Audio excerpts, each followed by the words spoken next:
दोस्तों नमस्कार। आज की शुरुआत करते हैं एक बड़े ही मशहूर शायर का बड़ा ही मशहूर सा शेर है। सियासत को लहू पीने की लत है, बाकी मेरे मुल्क में सब खैरियत है। अभी विपक्ष ने मुद्दा उठाया वोट चोरी का। ये मुद्दा उन्होंने इलेक्शन कमीशन के विरुद्ध उठाया। ये मुद्दा वो था जो आम जनमानस से संबंधित था, क्योंकि हमको किसी भी देखिए मैं आपको थोड़ा सा बता देता हूं। जो आम जनमानस कार्य नहीं कर पाता उसके लिए अपना जनप्रतिनिधि चुनता है। चुने हुए जनप्रतिनिधि अपना नेता चुनते हैं। वही हमारे सामने प्रधानमंत्री, मुख्यमंत्री के रूप में हमें मिलते हैं। ये प्रोसेस हो गया और कोई अधिकार नहीं है हमारे पास। में सिर्फ एक अधिकार है डेमोक्रेसी में कि हम वोट करके अपना जनप्रतिनिधि चुन सकते हैं। इसीलिए एक ही सीट पे कई एक उम्मीदवार होते हैं। सब अपने अपने मुद्दे लेके आते हैं। सब आम जनमानस की बात करते हैं, हमारी बात करते हैं, आपकी बात करते हैं, हम सबकी बात करते हैं। जब इस अधिकार का हनन होने की सूचना विपक्ष के पास में पहुंची, विपक्ष ने मुद्दा उठाया इस चीज को। उन्होंने सीधा सीधा आरोप लगाया इलेक्शन कमीशन ऑफ इंडिया पे। अब यहां पर किसी पार्टी के लिए तो उन्होंने कहा नहीं था, लेकिन इस मुद्दे में बेगानी शादी में अब्दुल्ला दीवाना वाली हरकत कर दी सत्ताधारी बीजेपी ने। इलेक्शन कमीशन के स्थान पे उन्होंने अपने पेड प्रवक्ता, जिन्हें आप कथित तौर पे जर्नलिस्ट होने की एक्टिंग करने वाला भी कह सकते हैं, बड़े बड़े चैनलों पे बैठते हैं, आपने अक्सर देखा होगा इन लोगों को मुर्गे लगाते हुए। और खासकर इनके पास में मुद्दा एक ही होता है, कौन सा? हिंदू मुस्लिम, अति राष्ट्रवाद, देशभक्ति नहीं। मित्रों, देशभक्ति नहीं, देशभक्ति में और राष्ट्रवाद में, अंधे राष्ट्रवाद में जमीन आसमान का अंतर है। अंधा राष्ट्रवाद वो एक व्यक्ति विशेष या पार्टी विशेष के लिए आपका हो सकता है, लेकिन जो देशभक्ति होती है, देशभक्ति में आपको प्रश्न करने की आजादी होती है। और स्थितियां अगर अच्छी नहीं हैं तो आप प्रश्न करते हैं, क्योंकि आपने अपने गाढ़े टैक्स की कमाई से उनको सैलरी और पेंशन देने तक का इंतजाम एक बार भेज के कर दिया, तो उनसे प्रश्न करना आपका लाजमी है। लेकिन खैर चलिए, इस पे छोड़ देते हैं। अभी हम बात करते हैं जो मुद्दा उठा था। मुद्दा उठा था कि वोट चोरी हुई है, जिसका proof leader of opposition LOP Shri Rahul Gandhi ji ने दिया। अब इसका सीधा सीधा सा एक था कि भैया, बर्डन ऑफ प्रूफ आरोप लगाने वाले के ऊपर होता है। राहुल गांधी ने प्रूफ दे दिया कि भैया ये वही डेटा है जो उन्हें इलेक्शन कमीशन के द्वारा प्राप्त हुआ, उन्होंने उसको दे दिया। अब इलेक्शन कमीशन ऑफ इंडिया को चाहिए उसके लिए एफिडेविट। एफिडेविट क्यों चाहिए सर? क्यों चाहिए? कहा जाता है कि एक चुनाव मुकम्मल होने के 45 दिन के अंदर यदि कोई आपत्ति है तो उसमें आप आपत्ति दर्ज करा सकते हैं। अगर राहुल गांधी जी हलफनामा देते भी हैं, अगर राहुल गांधी जी हलफनामा देते भी हैं, तो उसको इलेक्शन कमीशन के पास में टाइट है कि वो सीधा मना कर दे रही 45 days are over, so we are not considering your claims. उनके पास में राइट है। चलिए, और रही बात यह कि आरोप लगे हैं, आरोप किसकी ओर से लगे हैं? जनता की ओर से लगे हैं। उनके अधिकार का हनन हुआ है महोदय।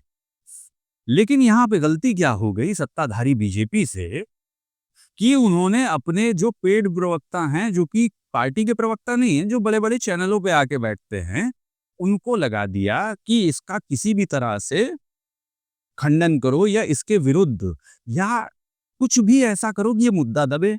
मुद्दा दबने का नाम नहीं ले रहा, क्योंकि राहुल गांधी ने जो आरोप लगाए उसके बाद में तेजस्वी यादव, क्योंकि बड़ी विचित्र बात है, डोनाल्ड ट्रंप भैया बिहार का नागरिक है, आपको नहीं मान लो भी।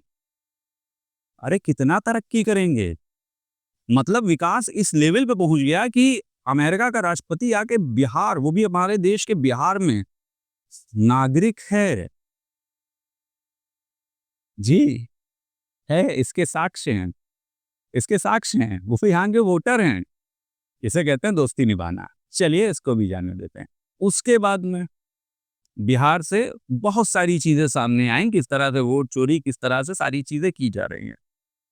दूसरे नंबर पे आए कांग्रेस के अजय राय। उन्होंने काशी में प्रधानमंत्री नरेंद्र मोदी के जीतने पे ही सवालिया निशान खड़े कर दिए। और ये चीज आज से नहीं, जमाने से हो रही थी कि कुछ ना कुछ तो धांधली चल रही है।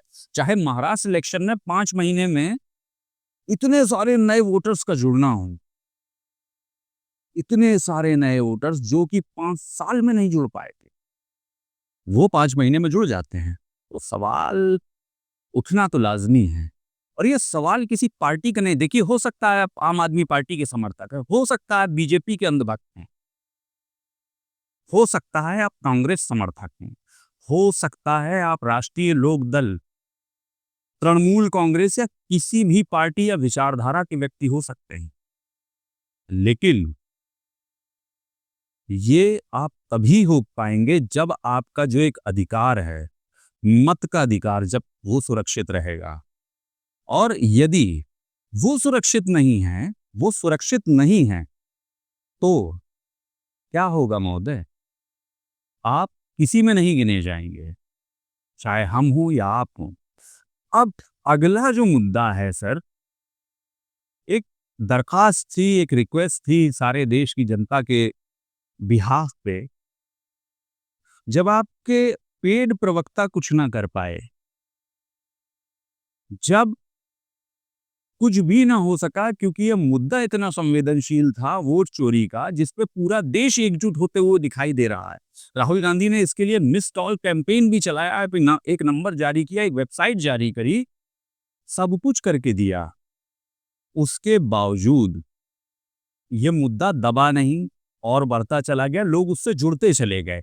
तो एक आपसे हाथ जोड़ के विनम्र निवेदन है, सत्ताधीशों, आप फिर वही हिंदू मुस्लिम के मुद्दे पे आ गए, फिर वही मठों मठों मजार वहां पे मंदिर ढूंढने लग गए। अरे सर, अब तो अंधभक्त भी समझ गए हैं कि ये आपके प्रोपोगेंडाज हैं। अरे कम से कम थोड़ी तो सावधानी बरत लेते। आपके पास में कथित तौर पे हिंदू संगठनों की कमी है क्या? कि आपका खुद का जिला अध्यक्ष आवाहन कर रहा है फतेहपुर जिले में, हमारे यहाँ से लगभग 123 किलोमीटर, राजधानी से 123 किलोमीटर की दूरी पे बसा हुआ फतेहपुर जिला है, वहां पे एक मकबरे के नीचे मंदिर ढूंढने लग गए। अरे महोदय, इससे बेहतर है कि अपने डॉक्यूमेंट ढूंढ लीजिए, क्योंकि कल को अब जब यूपी में इलेक्शन होगा या किसी भी जगह पे इलेक्शन होगा, तो जब कहीं इलेक्शन होगा तो आपको समझ में आना चाहिए। तब आपको समझ में आएगा कि हो सकता है आपसे भी वही डॉक्यूमेंट्स मांग लिए जाएं जो बाकी बाकी के प्रदेशों में मांगे जा रहे हैं। तो बेहतर यही है कि आज अपने अधिकारों के लिए एक बार एकजुट होकर खड़े तो हो जाइए।